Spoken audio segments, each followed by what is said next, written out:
Hey guys. So very recently, I've started doing carnivorous plants. In addition to the many hobbies that I have, so I'm learning to plant carnivorous plants and start them from seed. And the one thing that I saw that's quite easy for me to do in my skill level with carnivorous plants are sundews. So here I am preparing my moss and perlite mix. So this is a 50-50 mix of peat or sphagnum, moss, and perlite, which I'm patting down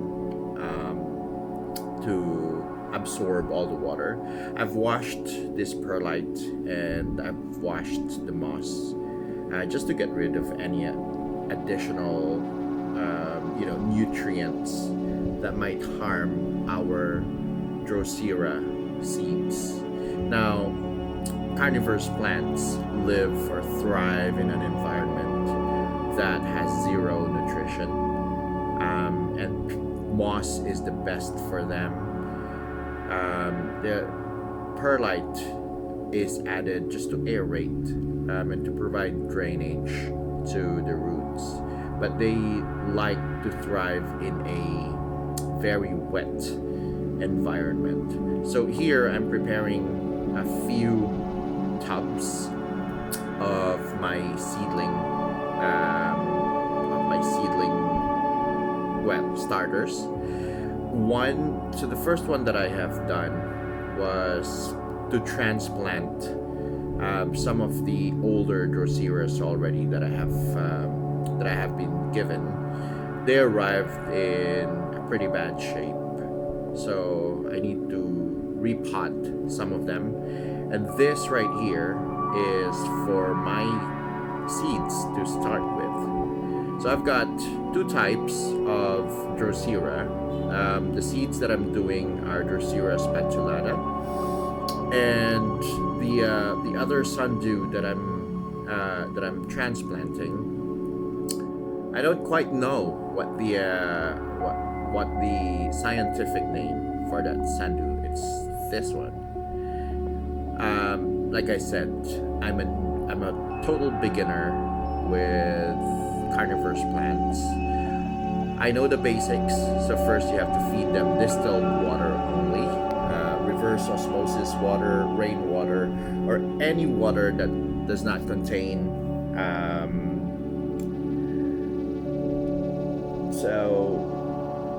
dissolved solids, or any solids or any type of nutrients.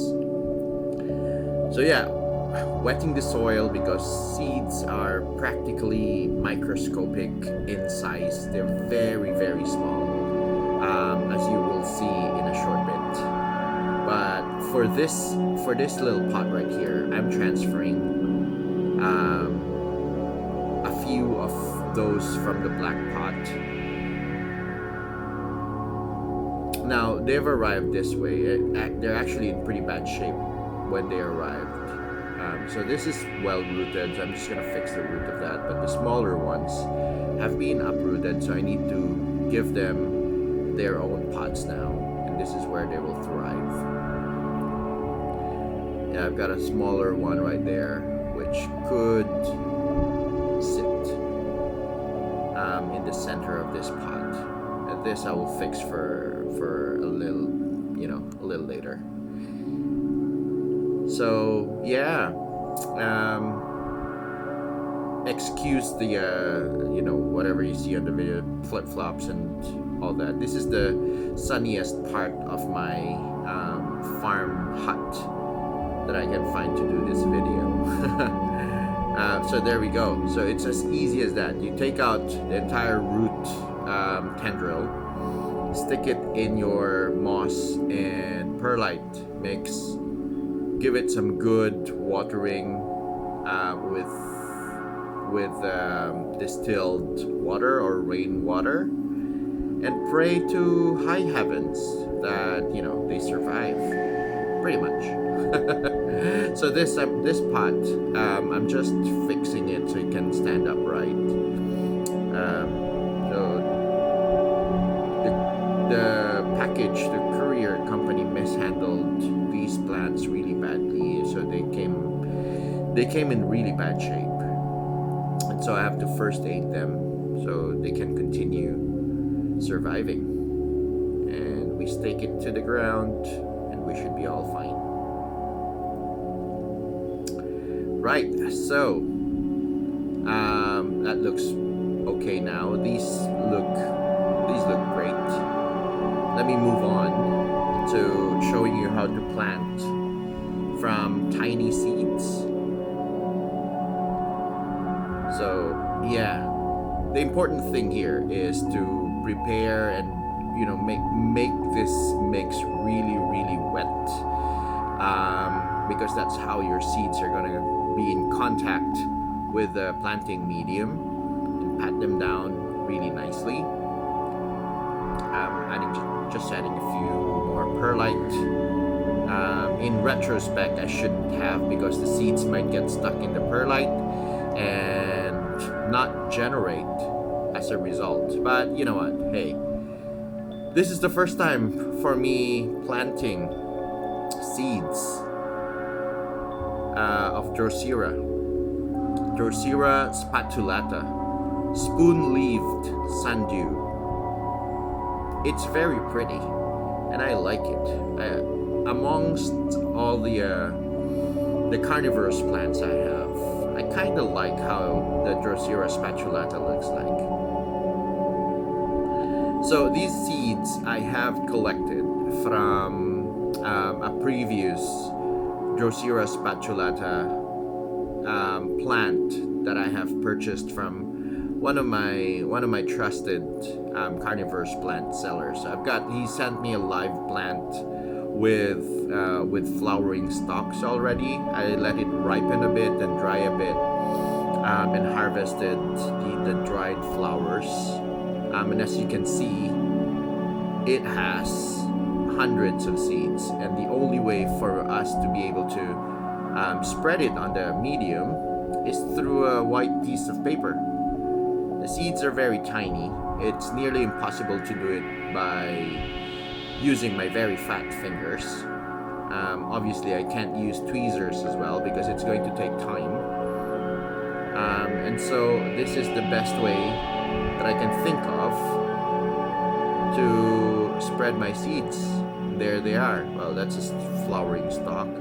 But you see those very tiny specks. I'm gonna show it to you in a little bit once I've cleared everything out. So yeah, they're no smaller than a grain of sand. In fact, they're actually smaller than a grain of sand. So in that flowering stalk from that Drosera plant, I think I may have collected about 1,000 seeds.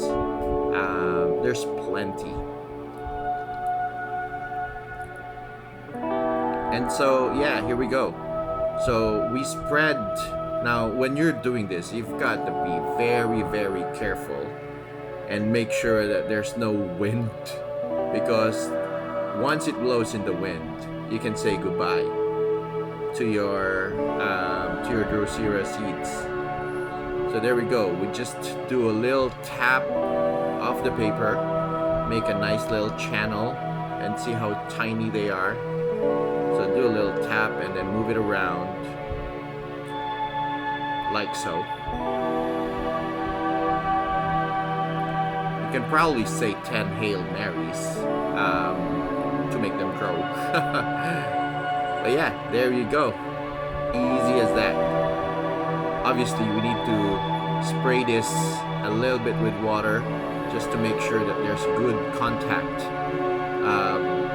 with the medium, and that should hopefully give us some germination. Now, Droseras germinate very slow. It could take a few months for us to be able to see some results that we can be proud of. But, time is all we've got right now. So, yeah, just misting it a little bit to make sure that, it gets in contact with the soil. I've also covered this to guarantee that there's humidity inside the medium and help with the germination. Put this in the sunniest part of the farm and say a little prayer. I'll update you with the progress of the germination of these seeds, and I might actually plant a few more. I've got Venus flytrap seeds that I can plant. So that's it. Thank you guys. Bye.